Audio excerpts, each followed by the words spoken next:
January 2020, Prince Harry and Meghan released a shocking announcement that they were stepping back from royal life. There was a stunned moment of sort of paralysis. You saw the reaction from the Queen to say, what? Surely they're not leaving. Like, wait, what are they saying? The couple wanted a more private life. They left. They want to do their own thing, but it was all worth it to them. The move to America turned them from royalty to celebrity. They signed with Netflix. They're going to do a reality show. They signed a deal with Spotify. But even out of the spotlight, they faced controversy. Out comes this tell-all book. The intimate details were just oozing through the pages. It would be the first time we would see a senior royal on a witness stand. Their story is told by journalists at People magazine. People magazine has its finger on the royal pulse. But what happened next shocked the world. In a tell-all interview with Oprah Winfrey, the truth was laid bare. There were serious accusations of racism, heartbreaking revelations about being on the verge of suicide, and insights into broken family relationships. So what brought Harry and Meghan to breaking point? And how did they take back control of their lives in America?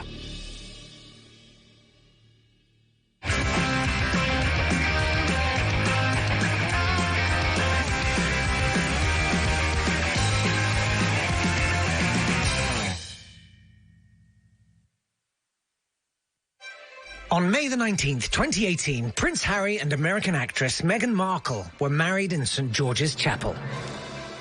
It was the merging of two worlds, royalty and celebrity.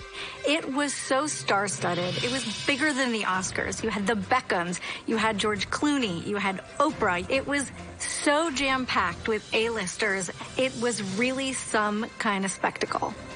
This was exciting and it was compelling, but also intriguing because these two worlds don't necessarily marry very well. Let's go back to basics. Who are Meghan and Harry? For most of his life, Harry was raised as the so-called spare to his older brother, Prince William, the heir. His older brother had a very clear path. He was being groomed very specifically for the role of future king. And Harry didn't have that. Harry was left to really figure out for himself what his path would be. And yet doing that in the shadow of William was a struggle. At the age of 33, Harry met American actress Meghan Markle on a blind date in London, and Cupid's arrow shot straight through their hearts. He's not. He's not going to fall for an American. He's not going to give us an American princess, is he? When she walked on the scene and you saw the way he looked at her, I mean, it just all made sense. When he met Meghan, he found a partner who wanted, as she famously said, for him to thrive, not just survive. The two struck up a whirlwind romance, all kept top secret from the media, as they went back and forth between London and Toronto, where Meghan was acting in her hit TV series, Suits. What about Louis Litt? Let's continue with your tour. After dating for over a year, they made their relationship official, and the palace announced their engagement to be married. Of course, everyone was happy, right? Wrong. Once Harry and Meghan's relationship was revealed to the world, Harry became very protective of Meghan.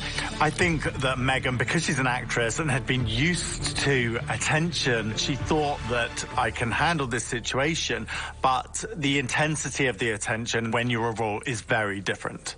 The British press went on the attack. Meghan was the target of racism and nasty claims about her being a social climber. When I first met my now husband, my friends were really happy because I was so happy. But my British friends said to me, I'm sure he's great, but you shouldn't do it because the British tabloids will destroy your life. Two of Harry's ex-girlfriends had actually ended the relationship because they couldn't handle this pressure. Chelsea Davies and Cressida Bonus had both not enjoyed being in the relationship because of that. Harry, however, stood up for his bride-to-be. He wanted everyone to know he was not going to stand for intimidation and bullying. Harry had lost his beloved mother in a fatal accident in Paris when her vehicle was chased by the paparazzi, and he was not going to let someone else he loved be destroyed by the press. Especially now they were adding to their family. Harry and Meghan were about to become proud parents. On the 6th of May 2019, their son Archie was born. But months later, their perfect life was starting to show cracks. We had heard rumblings that there were tensions increasing as the months started to roll on for the newlyweds. In 2019, Meghan and Harry were filmed on a tour of South Africa. Meghan gave a candid interview about her life in the royal family. This was the first time since Diana's infamous tell-all interview with Martin Bashir that we'd seen a royal be that vulnerable. Yeah, well, I guess, and also thank you for asking, because not many people have asked if I'm okay. One of the things that we learned later is that that reference, not many people have asked, wasn't just a throwaway to the public or just something she said lightly, but really was a comment on what she felt was a lack of support from the royal family she had married into.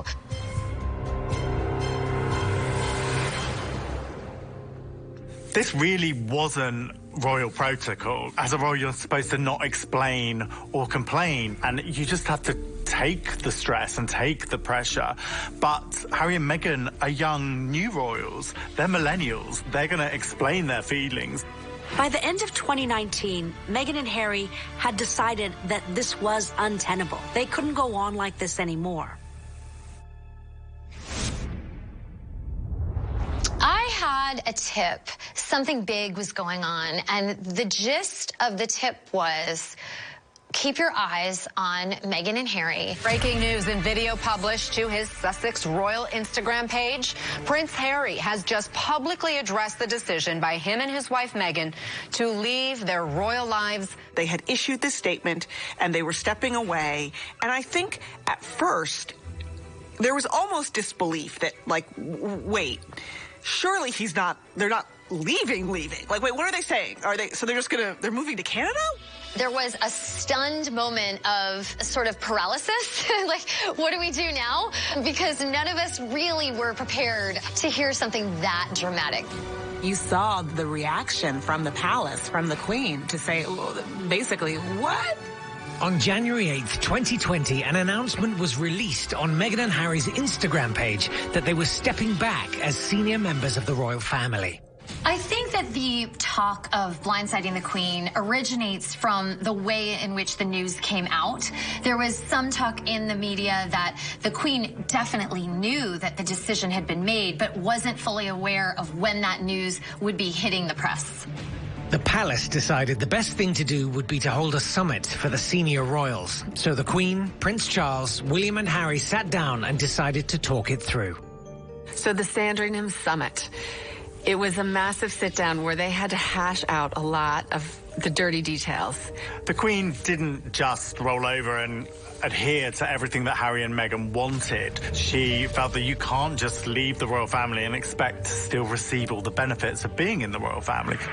The Sandringham Summit left Meghan and Harry with a compromise that is not as much as they had hoped for. And at the heart of that is the couple desired to have 1 foot in and 1 foot out. And ultimately, that's not going to work. Meghan and Harry went into the summit really wanting to be financially independent. They would stop receiving an income from the sovereign grant, which is actually a pot of public money allocated to the Queen and to family members who represent her in official roles, about $100 million. This is a big move for Harry. He had always been funded by the state, by the British taxpayers. For Meghan, it's a little bit different. She had already earned her own money. So this really was a big new move for the couple.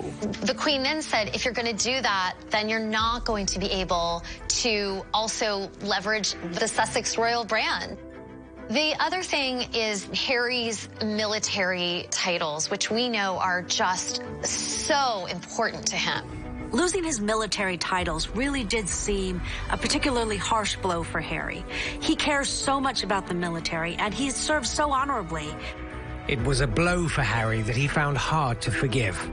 They did retain their most prestigious title, which is his and her Royal Highness. And of course, they remain the Duke and Duchess of Sussex.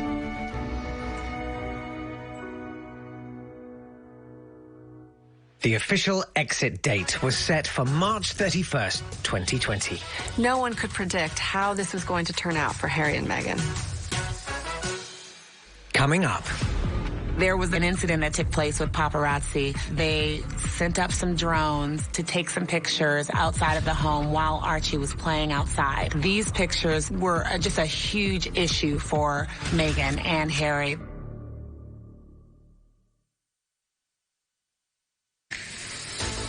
After the big exit, Prince Harry, Meghan and Archie settled in Vancouver Island, Canada. This seemed to make sense. It seemed like a safe move to the Commonwealth for a while, to Canada, to work out what to do. But I think Meghan had always, in the back of her head, wanted to return home, where she knew, where she felt safe and secure with her friends and family.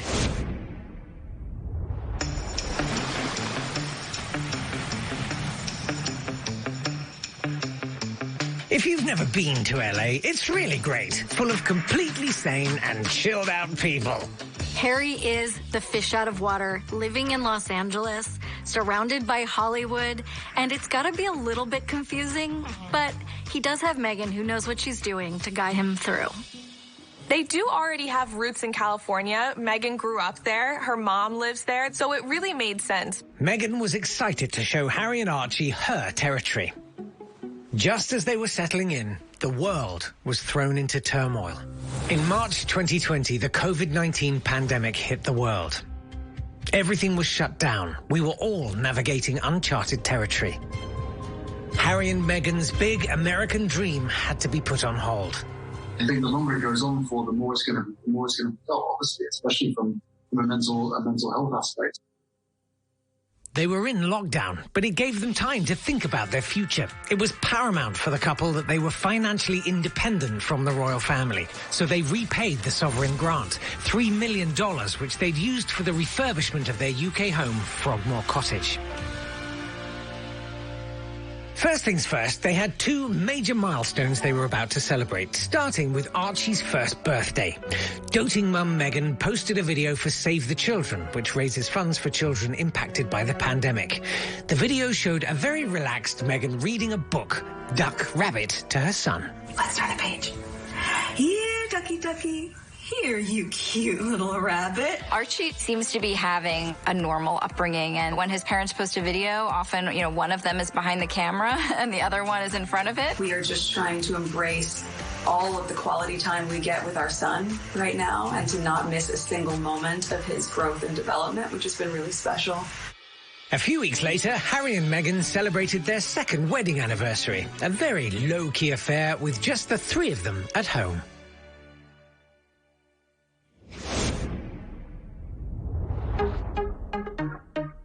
Soon after their anniversary, the Sussexes were on the move again, this time to an $18 million Beverly Hills mansion owned by entertainment tycoon Tyler Perry.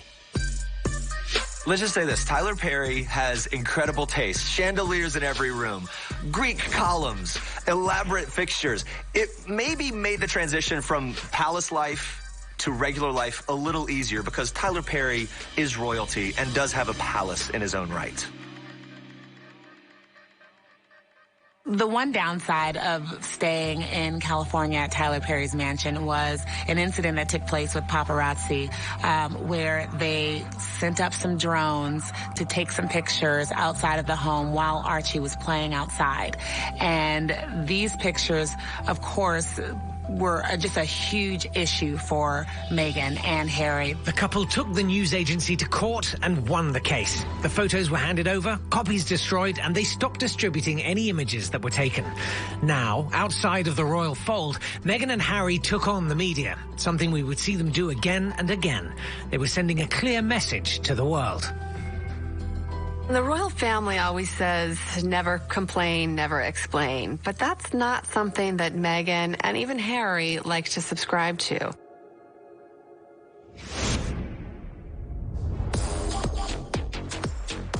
Ultimately, Harry and Meghan were looking for a forever home, and they looked around and planted their roots in Montecito. This is the place that the celebrity go to. Like, this is where the people with real money reside. And you have Oprah as your neighbor. I mean, Rob Lowe, just numerous other really upper crust celebrities. The royalty of Hollywood, you might say, reside in Montecito. This house is immaculate. It is not a house. It is a mansion. It has 9 bedrooms, 16 bathrooms, tennis courts, saunas, wet and dry, has a little baby cottage for Archie to play in, and also a 2-story guest house Grandma Doria can stay in when she's there. It has everything you could possibly want. Yeah, Ellen DeGeneres heads up the neighborhood watch, so needless to say, no one's going to be peeking in their windows trying to catch a glimpse.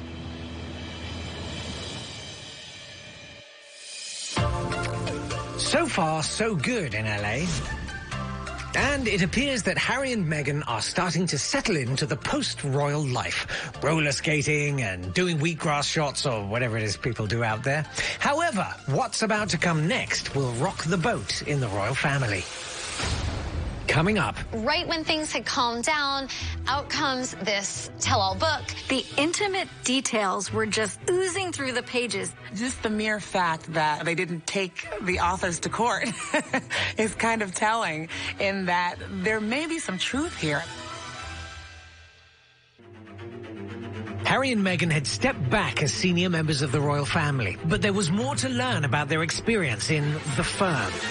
A revealing new book about Meghan, Harry, and the royal family that's out today. And Finding Freedom is believed to reveal the reasons why Harry and Meghan left the UK for the United States. Right when things had calmed down, out comes this tell-all book, and it sort of stirred the pot all over again. We had heard a lot of buzz surrounding this book. The authors of the book, Omid Scobie and Carolyn Durand, are considered veteran royals reporters, very well regarded, very well connected. And we heard that they were working on this book, exploring Meghan and Harry's break from the royal family. They had spoken with many, many people within their inner circle, close sources who could really shed light on what was going on behind the scenes during that incredibly tumultuous time.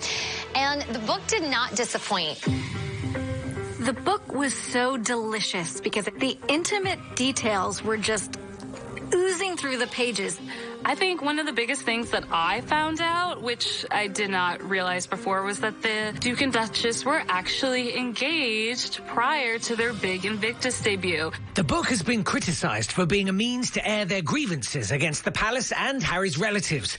But this was just a taste of things to come. There was an aura around Finding Freedom that it was essentially Harry and Meghan's chance to set the record straight, and that isn't what that book is. And if anything, it's almost less about Harry and Meghan than it is about the collapse of Harry and William's relationship and the many factors that played a role in that. William was portrayed as someone who was really a snob who wouldn't accept Meghan, this American actress. Harry still held a grudge against his brother William for not really welcoming Meghan and making him feel like she was the right one when he came to him with his heart on his sleeve. He felt that the relationship might be a little rushed. He questioned his brother and asked him, like, are you sure this is what you want to be doing? Are you sure this is the girl? The last royal church service that Harry and Meghan attended, Harry and William infamously barely said a word to each other. They barely looked at each other. And Harry was actually overheard to have said to Meghan, he literally just said hi. Look, we're brothers. We'll always be brothers. We're certainly on different paths at the moment, but, you know, it's just, as I said, as brothers, you know, you have good days, you have bad days. The duel of the Duchesses was also put in the spotlight. A chapter talking about how Meghan thought Kate was cold and didn't support her and welcome her like she should have. Kate hadn't done enough to reach out to Meghan and make her feel welcome. And all of that sort of added up to this kind of like icky feeling, like, why did we have to go there again? As family, do you ever have disagreements about things? Oh, yes. The big question on everyone's lips was whether Harry and Meghan were among the sources in the account of their lives. They were emphatic that they had no part in consulting or the writing of the book. It still raised questions, even within the royal family, of if they had involvement, and were some of the accusations true? Was some of the drama that's pointed out in the book, was it actually true? Just the mere fact that, they didn't take the authors to court is kind of telling. The spokesperson for the couple denied that they cooperated in any way with the book.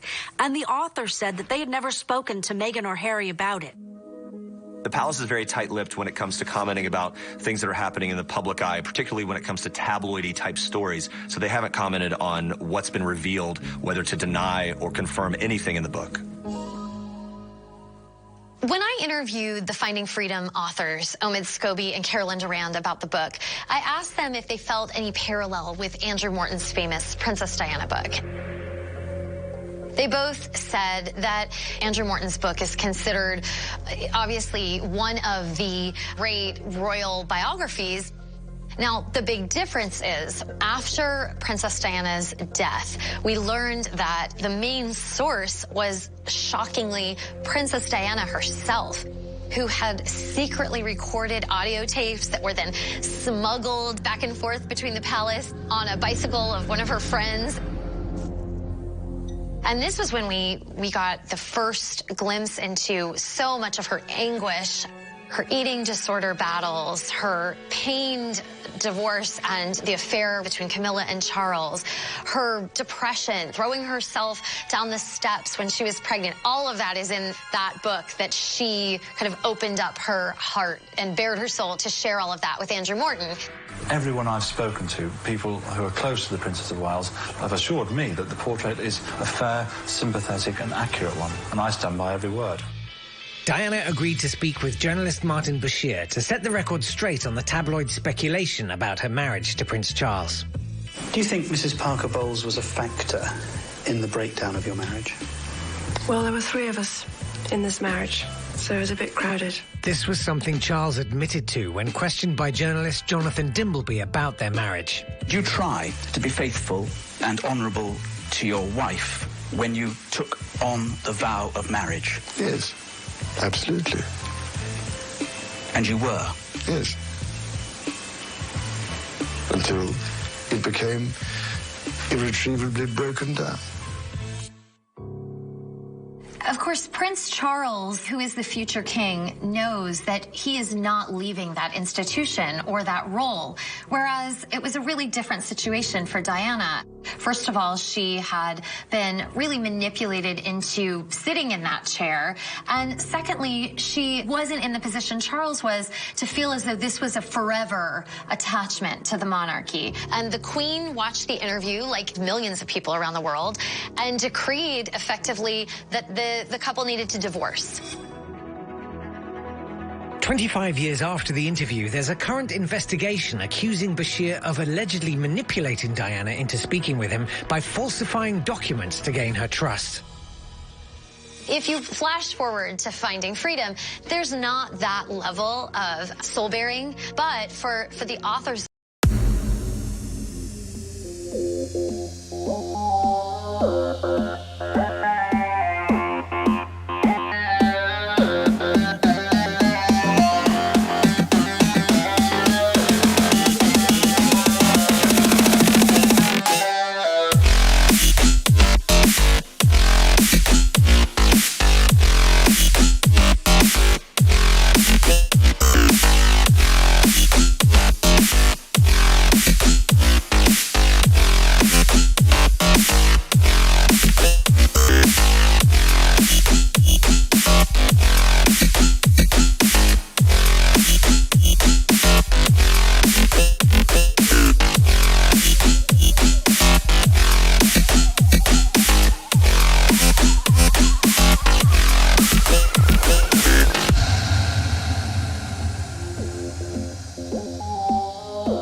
Obama's footsteps, Harry and Meghan signed with New York-based Harry Walker Public Speaking Agency as they started to build their new empire. Their strategy was to reach a bigger audience, so they had their eye on becoming serious players in the media world. They signed with Netflix for what is rumored to be a deal of $100 million. there's still precious little information about what specifically is going to go on. So when you hear that there's a Netflix deal for Harry and Meghan, it takes about 10 seconds before people are like, oh, they're going to do a reality show. But don't expect those Netflix productions to be season 3 of You starring Meghan Markle. They're really establishing what they said from the start they wanted to establish, which is their own voice, carving out their own life, and allowing followers to see a side of them that perhaps we would not have seen any other way had they stayed in the senior royal family. Some people have also pointed out that Netflix is the same outlet that produces The Crown, and that's a series that has caused some consternation within the royal family. They haven't all been pleased with their depiction and feel that so much has been fictionalized and that isn't clear to the public. The Sussexes were a hot property and getting the money to match. They signed a deal with Spotify for a rumored price tag of $30 million. And again, highlighting underserved voices and telling those stories that they think are missing from the landscape. Their first podcast is released in December. It includes James Corden, Elton John, and this will be a way for them to do storytelling and highlight voices that they feel are not being heard. Should we start? No? Ladies first? No, say it, because I think it sounds really nice with your accent. Well, Archwell Audio.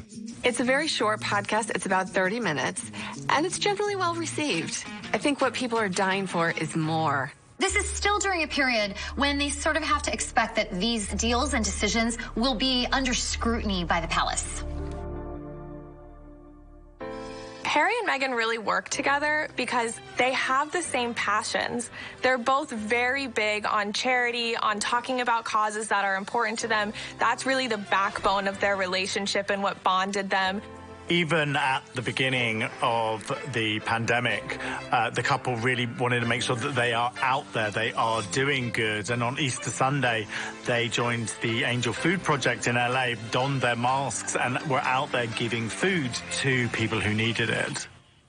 Archwell is the new foundation they create after they are forced to retire Sussex Royal. At the core of Archwell's mission is Meghan and Harry's desire to spread kindness, do good work, do it in a way that has real impact. They were stifled, to say the least, when they were within the royal realms. Now they're able to kind of throw off those constraints and be the heroes that I think they see themselves as being.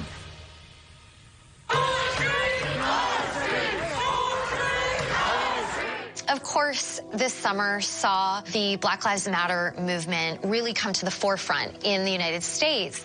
And that was something that Meghan and Harry were experiencing in Los Angeles. And after the death of George Floyd, Meghan gave an incredibly personal, heartfelt speech. The only wrong thing to say is to say nothing. Because George Floyd's life mattered, and Breonna Taylor's life mattered, and Philando Castile's life mattered, and Tamir Rice's life mattered. Meghan is the first woman of color to marry into the royal family in modern history. And we now know, too, that Meghan had had personal experiences with racism during her time as a senior royal. And that, too, is something that I think she felt compelled to speak up about. So I am sorry that in a way we have not gotten the world to the place that you deserve it to be. So Meghan and Harry have a hugely delicate situation before them now, because the next choices they make are critical. If the next causes they align themselves with, or the next projects they take on seem cheesy or silly or self-serving or basically distasteful in any way, they will be ripped apart for it. Coming up. She had already suffered so much anguish as a royal that she was in a much more vulnerable place than any of us realized. The Duke and Duchess of Sussex may have been living their American dream since leaving the royal family, but it's also been a year where they have faced some very personal challenges. In July 2020, Prince Harry and Meghan went through a deeply personal and heartbreaking experience. Meghan Markle, the Duchess of Sussex, has revealed she went through a miscarriage. This is, of course, a horrific event in any woman's life. Then in late November 2020, Meghan wrote an op-ed for the New York Times revealing the intimate details of the tragedy. But she really brought us into the moment when she realized that she was losing her pregnancy. Too often, women and their partners grieve all alone. Harry, as being part of that experience, which is also a topic that doesn't get a lot of attention. You know, when people do talk about miscarriage, it's often the mother's experience, and we don't necessarily get to hear about that. It's a real loss for the dad, too.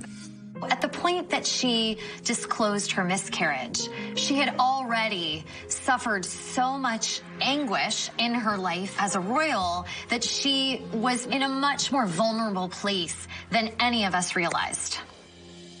While contending with personal loss, Meghan also had a legal dispute against the Mail on Sunday. The royal family's protocol really is to stay out of court and legal disputes. But Meghan and Harry have been very proactive. Meghan sued the newspaper for publishing extracts of a private and confidential letter sent to her father, Thomas Markle, in August 2018, 3 months after her wedding to Prince Harry. Meghan was seeking damages from Associated Newspapers Limited for alleged misuse of private information, copyright infringement, and the breach of the Data Protection Act. Lawyers for the paper are arguing parts of the Duchess's lawsuit should be thrown out. We first learned about the existence of the letter when I interviewed 5 of Meghan's closest friends. However, a hard copy of the letter was not given to People at the time of writing the article. They needed to speak out so that they could set the record straight on the woman who they considered one of their dearest girlfriends, and they felt that she was not being portrayed accurately in the media, specifically in the British tabloids. And that's what they came to us to speak about.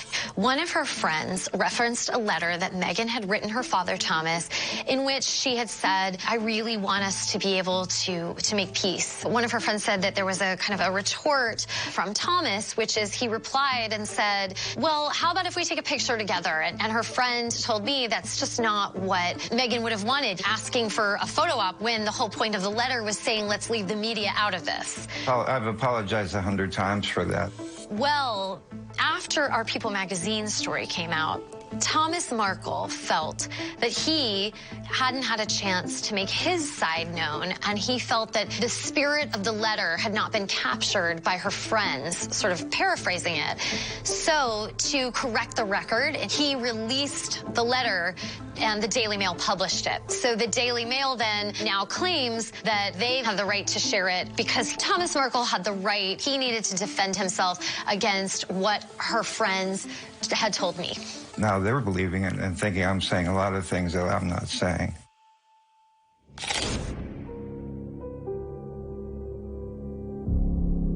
The legal arguments that are being put about are that Meghan obviously wrote this saying that this is her copyright that has been taken away from her, but the newspaper group are arguing that she got help from aides and whether the copyright isn't in fact owned by Meghan.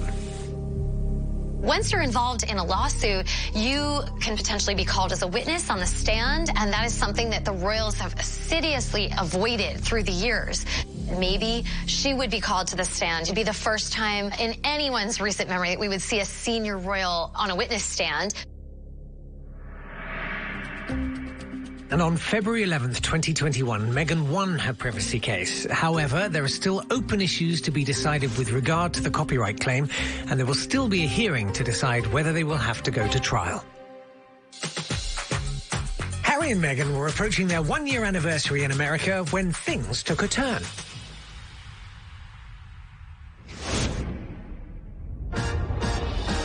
A Valentine's Day surprise. Prince Harry and Meghan Markle announcing their baby news with this black and white snap. This is just a huge moment for them in their union, and it kind of solidifies their love, their marriage, and their family. I think, one, she wanted to have her second child in California and kind of give her child that life. That's very different from the birth of Archie. Go Meghan and Harry. I am so rooting for them and their love. Like, go, go, go, go, go-giddy go. Coming up, Meghan and Harry sat down with Oprah Winfrey for an explosive interview. This was the first time you'd really encountered this level of the royal family is imploding before our very eyes. Harry's first year in America had been a test for them in every way. They knew that they had to start a new life away from the royal family to find their truth and happiness. Both Harry and Meghan felt a bit stifled as part of the royal family. They couldn't say what they want. They couldn't do what they want. So in moving to America and starting their new life, they did take their voices back. The couple will now share their story publicly, giving Oprah Winfrey their first interview since they stepped away from royal roles in the UK and moved to California last year. She was one of the special guests at their wedding, and now Oprah has secured the interview that everybody wanted. Oprah Winfrey is a good friend of the couple, and this is a relationship that we know Harry and Meghan turn to often, and a friendship that they rely upon. Meghan decided to open up about stepping into life as a royal, her marriage, motherhood, and how she handled life under intense public pressure. This is all forbidden, but those limits don't exist for Harry and Meghan anymore. And they've become much clearer in what their personal values are, and that they're willing to, draw a line in the sand about and say, like, this is what we're going to fight for. This is what matters to us. According to reports, Buckingham Palace was caught off guard. They'd not been informed what was happening, which broke with royal protocol. The palace had really no control over what was going to take place between Meghan, Harry, and Oprah. On February 19th, 2021, the world stopped again for breaking news on Harry and Meghan. A month earlier than planned, it is official. The Queen confirms the two are no longer working members of the royal family. One of the real blows for Prince Harry in all of this will be losing his military responsibilities. The Queen ultimately decreed that the so-called 1 foot in, 1 foot out arrangement was not going to work. In her view, if you're going to make deals with Spotify or Netflix, that then means that you cannot also represent the crown in an official capacity.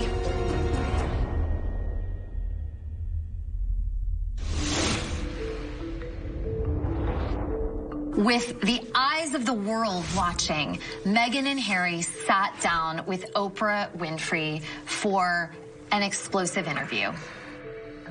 Watching two members of the royal family speak with the kind of raw candor and emotional vulnerability that we saw in this interview was really arresting.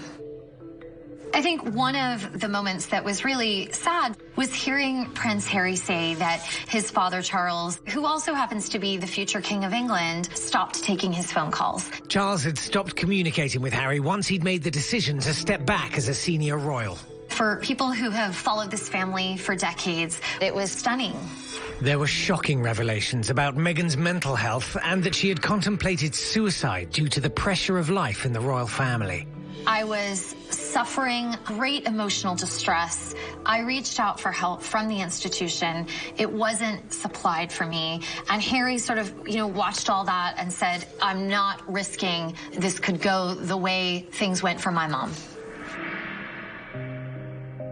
Hearing that Meghan had been on the verge of suicide, she speaks of being out at Royal Albert Hall, holding Prince Harry's hand, pregnant with her son Archie, looking stunningly beautiful. But we now know that the story behind those photos is that Meghan was afraid to be home alone that night because she was afraid she might self-harm. There were serious allegations of racism against the royal family. The moment in the interview that I think was the most jaw-dropping was when Meghan revealed that when she was pregnant with her son Archie, a member of the royal family had commented with concern about how dark their baby's skin would be. This was the first time you'd really encountered this level of the royal family is imploding before our very eyes. Would there be a response from the palace? So one full day went by, no response. Another day went by, no response. And then on Tuesday, 2 days later, the Queen broke her silence. And in this statement, the Queen says that she recognizes that there were concerning issues raised in the interview, but she says that those issues are going to be handled privately. So what kind of future will Harry and Meghan have now? Meghan said, we're on the other side of this now. And she said, having come through it, it really feels like it's just the beginning for them. It's the beginning of their growing family with the addition of a baby girl and a sister for Archie.